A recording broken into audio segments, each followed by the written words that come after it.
Hey. Hi. Hello. Welcome back, Misfits, and welcome back to a new episode. Today, we are continuing the Rulers series. Yeah, we're back with some more rulers. Talking about the Herods. Herods. Yes, and we do mean plural. Yes, There's there many is of more them. than one. Exactly. So let's get teachy. So Herod, or what does Herod mean? It means son of a hero or hero-like, and it is actually a family name. That's a whole plot twist. What? Plot twist, yes. So this whole time, we thought it may have been a title like king or something similar to last week's episode when we discussed the title of Pharaoh, but no, this one is actually a family name. This is brand new information. Literally. Like, we could leave the Like, for episode real. here, and I don't know if people knew that.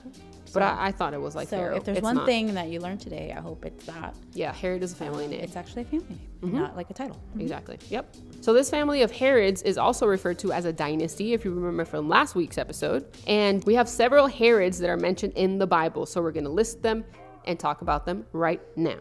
So number one is Herod the Great. So Herod the Great was famous for rebuilding the temple in Jerusalem and for ordering the slaughter of children in an attempt to destroy Jesus, if you remember. We see mention of him in Matthew 2:16 and Luke 1:5. And this is NLT as always. So Matthew 2:16 says, Herod was furious when he realized that the wise men had outwitted him. He sent soldiers to kill all the boys in and around Bethlehem who were 2 years old and under, based on the wise men's report of the star's first appearance. And then Luke 1:5 tells us, when Herod was king of Judea, there was a Jewish priest named Zechariah. He was a member of the priestly order of Abijah, and his wife Elizabeth was also from the priestly line of Aaron. So those are the mentions that we see of Herod the Great. And I just want another teaching moment right here. So when Herod the Great tells, orders all of these boys killed, because Bethlehem was so small, I don't know why in my mind, I was like, it must have been so many children, right? Yes, Because it talks about the crying in the morning. But it was, because the town was so small, theologians estimated to be between 12 and 19 children. Okay. Yeah, which is still sad, of Yes, course. of But course. like in my mind, I thought it was like hundreds. Hundreds of But it was children. such a tiny village that was the amount. I thought But I guess it was interesting. also more painful because I'm sure more people knew each other. Yeah, like for a town literally. that small. Yeah. Like I knew half of those kids. So that's crazy. Yeah, it is. Back to Herod the Great. So the Roman Senate nominated him the king of Judea and equipped him with his own army. So in 37 BC, at the age of 36, Herod the Great became king of the Jews, a position he held for about 37 years. That is our first Herod. That's the first Herod. Yes, yeah. and we know him because we know the story of Jesus. Exactly. So I was like, I can put this together. Great. Yeah. Yes. I see the timeline. I Yeah, see these where are he's at. things that we need to relate back to when we're reading the Bible and be like, which one was this? Yeah. Yeah. Exactly. So now on to the second and third Herod. So the second Herod is Herod Archelaus, and the third one is Herod Antipas. So these two Herods are sons of Herod the Great. Say Herod 3 times fast. Yeah. We're gonna say Herod a lot. Yes. Just that's their name. Yeah. So these two men, are sons of Herod the Great and were appointed over sections of their father's domain. So Herod Antipas was a tetrarch, popularly referred to as quote-unquote king, who ruled during Christ's 3.5-year ministry and through the period up to Acts chapter 12. And we see, we're going to read the verses later on, but we see him in Mark 6, Luke 19 and 20 and 32, and Acts 4 and 13. So if you want to go look at more Herod Antipas stuff, that's where he's at. The other one is Herod Archelaus, and he was an Edomite like his father, but he was also half Samaritan. You can probably imagine that this did not sit well with his Jewish subjects with that combo. So when he took the throne, there was an incident where rioting broke out at the temple during Passover. He sent in troops and 3,000 citizens ended up dying. The new king then canceled Passover. He's like, it's too much. Yeah. We can't have this. Yeah. I can't be dealing with this all the time. Yeah, that's crazy. Canceled Passover. Can you do that? Yeah. It's like, I mean, as king, I think you can try. It's like Yeah. Pharaoh when he was like, this is my Nile. Like, well, He's like, actually, I'm canceling Passover. I mean, if you say, but it's not your Nile. Yeah, no, So you someone's can't. like, You can't. sure, you're canceling Passover. Exactly. We're still getting together. Yeah, exactly. Come to my house. Yeah. So Herod Archelaus, he left on a trip to Rome for his inauguration. Rioting started again. So it got so bad that Archelaus' troops couldn't deal with the problem, and the Roman governor of Syria had to step in with his legions. Over 2,000 people were crucified, which, whoa, that's a lot of people. That's like a mini Civil War type deal. Yeah. That's a lot of people who died. Yeah, and going back to Bethlehem, because it was so small, that could have been everybody. Yeah. Could have wiped out whole towns, to be honest. My goodness. So Archelaus was such a terrible leader that both the Jews and Samaritans went to Rome to request his removal. And when you have the Jews and Samaritans working together, you know it's a problem. Yeah, if they're known to be like enemies. Yeah, and not And they're like, not the friendly kind, not the frenemies, the other ones. No, the other ones. So if you know they're like, we need to work together to get rid of this guy, you know that it's a lot.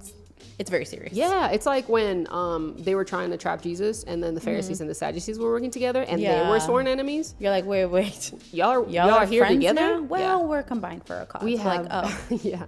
we have a common enemy. Yeah. Yeah. We both have a goal. So eventually, Archelaus was deposed and sent to Gaul, Gaul. Gaul, in 6 BC. He only ruled for 2 years, and from what we see, not a great he 2 didn't years. have good results. Yeah. So it kind of makes sense. That the man tried to cancel Passover. I don't know if you can get away with that. So I see why people like quickly. Nope. Next. We're not doing it. We can't have that. Yep.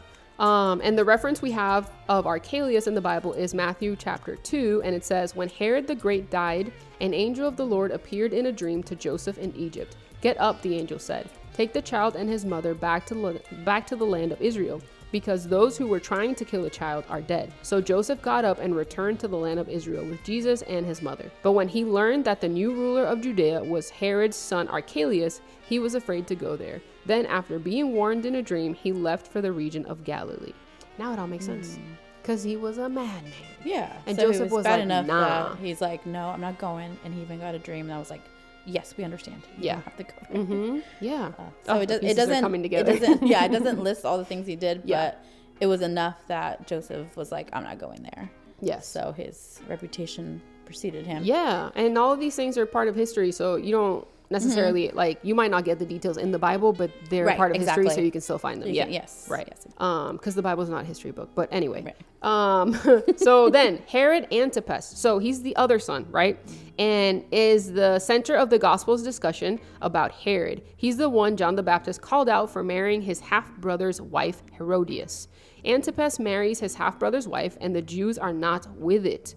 On his birthday, he throws a party where Herodias' daughter Salome comes in and danced for them. So Antipas is probably tipsy at this point and made a public proclamation that he'd give Salome whatever she asked for. After consulting with her mother, Salome asks for John the Baptist's head. Antipas was put in a super awkward position and couldn't refuse her, or he thought he couldn't refuse her. Right. And they behead cousin John. Well, because he's in that position, so he feels like he has to keep his word. Yeah. He has all these witnesses that just heard him say, like, I'll give you whatever you want. Yeah. So he's kind of like pinned in a corner saying, like, if I don't do it, people are going to think I'm a liar, or I don't stick to my word. And of course, if he does do it, then he kind of keeps his reputation, but he feels bad about what he's doing. Which is crazy because we know that from the little history that we know about him, we know that they probably had conversations, and Herod actually enjoyed the conversations that he was having with John and stuff like that. So he probably respected him. Yeah, he may not agreed with him or like the fact that he didn't approve his relationship or his lifestyle, but he respected him enough. He's like, oh, you're willing to die for this. Let's talk about it. And he thought he was a good man and all that. So, yeah, it's crazy. But it just shows you, because what Herod had was the fear of man. He's like, oh, I'm going to look bad. I'm going to this. I'm going to do that. And this pride God of knows his how position. Inebriated he was maybe. I don't know, because it was his birthday party. But I don't know. So anyway, this is found in Matthew 14. The chapter begins with mentions of Jesus and then mentions John the Baptist and the fact that he had been arrested. Then it continues to his birthday party. And this is Matthew 14, verses 1 through 9. So when Herod Antipas, the ruler of Galilee, heard about Jesus, he said to his advisors, "This must be John the Baptist raised from the dead. That is why he can do such miracles." For Herod had arrested and imprisoned John as a favor to his wife Herodias, the former wife of Herod's brother Philip. John had been telling Herod, "It is against God's law for you to marry her."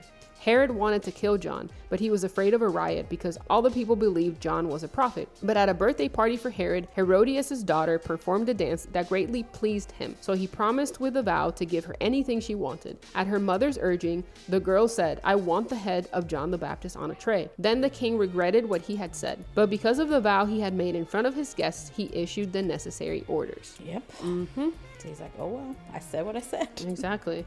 So this Herod is the same one that when the religious leaders are plotting against Jesus, he basically teams up with the Roman governor Pilate and doesn't find Jesus at fault for what he's being accused of, although by this point, the Jews don't care and are demanding that Jesus be crucified. And we see that in Luke 23. So after that, Herod Agrippa the First comes on in, grandson of Herod the Great. And he was executed by God's angel after ruling for a short time. And we see this in Acts 12 and 18. So Agrippa grew up around, Agrippa the First, because there's two of them. So yes. Agrippa the First grew up around Rome. He was eventually offered a small post in Galilee by his uncle Antipas. Yeah, so eventually Herod's grandson was made king of the region, ruled by Philip the Tetrarch. When his uncle Antipas attempted to turn Caligula against Agrippa, Caligula banished Antipas and gave his territory to Agrippa. So unlike the rest of the Herod family, Agrippa found favor with the Jews by backing their persecution of the early church. So in Acts, Luke lays out how Agrippa discovers the key to the Jews' heart, and we see this in Acts chapter 12, verses 1 through 3. About that time, King Herod Agrippa began to persecute some believers in the church. He had the apostle James, John's brother, killed with a sword. When Herod saw how much this pleased the Jewish people, he also arrested Peter. And this took place during the Passover celebration. This is funny where he was like, I'm gonna take Peter too. Yeah. Like the end of that verse was you're coming also. It's like he saw the popularity that he had and he's like, oh, y'all like me? Like, I'll take Peter. Yeah, I'll take another one. Like, oh, y'all like that. Okay. Peter in that instance was the one time he didn't say anything. Yeah. He was just standing and he's like, you too. Let's go. He's like, I wasn't even doing. Yeah. We also see him in Acts, same chapter, verses 18 and 19. At dawn, there was a great commotion among the soldiers about what had happened to Peter. Herod Agrippa ordered a thorough search for him. When he couldn't be found, Herod interrogated the guards and sentenced them to death. Afterward, Herod left Judea to stay in Caesarea for a while. And then we move to verses 20 to 23 when we hear about his death. Now, Herod was very angry with the people of Tyre and Sidon. So they sent a delegation to make peace with him because their cities were dependent upon Herod's country for food. The delegates won the support of Blastus, Herod's personal assistant. An appointment with Herod was granted. When the day arrived, Herod put on his royal robes, sat on his throne, and made a speech to them. The people gave him a great ovation, shouting, "It's the voice of a god, not of a man." Instantly, an angel of the Lord struck Herod with a sickness because he accepted the people's worship instead of giving the glory to God. So he was consumed with worms and died. Man. That's so sudden. So dramatic. Oh my goodness. Yes. We should all be careful to accept the glory instead of sending it to God. I did not remember reading this. No, I didn't either. And Goodness. I know when I was looking over this, I was like, wow, that's so sudden. And I feel like there's so many rulers that because they were in that position, right, as kings and governors and all that stuff, like it all gets to their head. It becomes very much, oh, I'm the one that they're looking at and I'm in the place of God and all this stuff. But how bad did it get for this Herod that God's like, oh, that's enough. I'm done with you. Yeah, I'm done with you. Maybe it was the influence on the people or something, but I don't know. But that was dramatic. That was very dramatic. My goodness. Also, let's talk about Blastus. That's a cool name. Blastus. His assistant. I was like, Blastus. Have I read this? I don't think I noticed that name either. Yeah. I was like, so anyone looking for a baby name? Blastus. Blastus is an option. Johnson. Hey. All right. Anyway, he died. Yeah. So he died and was consumed by worms. So then his son, which is Herod Agrippa the second. Maybe this is when the whole like first, second, junior, third, all that. The dynasty thing. Yeah. That's not true because there's like Henry VIII. So true. Anyway, moving on. We tried. We tried. We tried to make it make sense, but we couldn't. It was already around.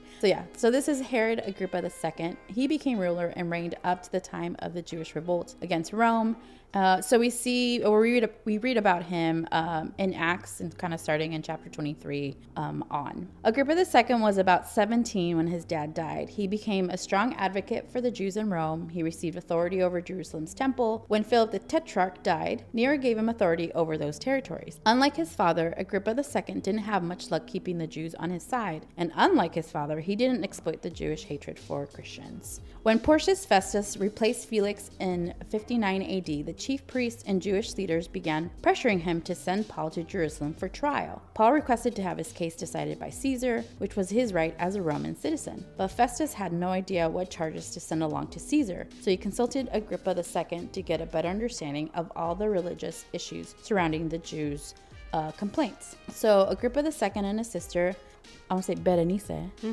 Bernice, in the Greek New Testament, accompanying Festus to meet with Paul. As was Paul's style, the apostle launched into a defense that was about 15% rebuttal and 85% apologetic discourse. He was a wordsmith. Yes. He had things to say, so yes. Of course he was going to plead his case. So at one point in his discussion about his conversion experience, Festus accused him of being insane. And I think we all would. Yes. Paul We've went through literally some read stuff. it and it's just like, nah, it can't be true. Yeah.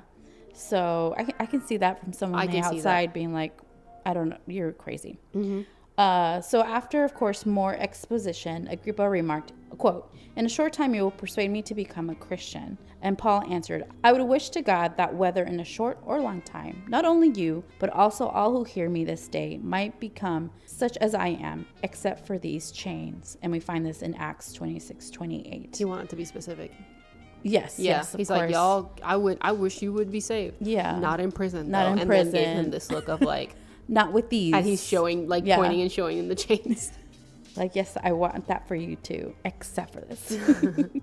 So after their discussion, Agrippa and Festus decide that Paul has not done anything worthy of punishment, and Agrippa acknowledges that if it was up to him, Paul would be set free immediately. But because Paul had already appealed to Caesar, it was out of his hands. And we see this in between Acts 23 to 26. So the story kind of unfolds between these chapters. In this moment, Agrippa demonstrated a real sensitivity to the situation without considering the political implications. Even more profound is the fact that this family found themselves entangled in Jesus' story, and this is the closest any of the Herods actually came to embracing faith in Christ. So this conversation with Paul is probably the closest they got to maybe accepting or understanding, Christ, Paul's life and representation of Christ, Yeah, because they were talking to Paul, right? Paul is the one where it's like, if you heard him, you were saved. Yes. So I get that. And he has a crazy testimony as well, because he's like, listen, I came from killing them to being one of them. Yeah, like, I know you heard about me. Yeah. So, he had a reputation both from his prior life and as a now, follower of Christ. So he had a testimony to say, to share. And so if anyone was going to come close, it was going to be Paul. Yeah. So Herod he's like, well, can almost convince me. Yeah. But, so that's cool. These are the Herods, people. Yeah. These are the Herods mentioned in the Bible specifically. Yes.